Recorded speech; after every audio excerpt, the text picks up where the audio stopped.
Então, ó, aqui é o menino João Lucas, tem 14 anos, já tá usando droga sintética, ele tá até chorando. Tá me pedindo aqui dinheiro aqui. Dinheiro eu não vou te dar não, vou te internar amanhã. Tu quer se internar amanhã na Fazenda da Esperança? Amanhã, 7 horas eu venho aqui no metrô. Eu vou te levar no Padre João de Deus amanhã. Sim, 7 horas da manhã eu venho Meu aqui amanhã. pai trabalhou com padre 35 anos, né? É um absurdo, é estarrecedor vender droga para um menino desse aqui de 14 anos, droga sintética, rapaz. Eu vou te internar amanhã na Fazenda da Esperança. 7 horas eu venho aqui. Eu não estou, deixa eu falar. Eu não estou fazendo média.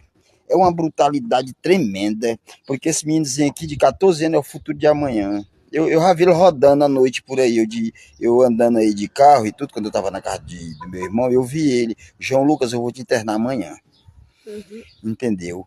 E eu não vou te dar dinheiro agora para tu matar essa abstinência não, mas eu vou te internar.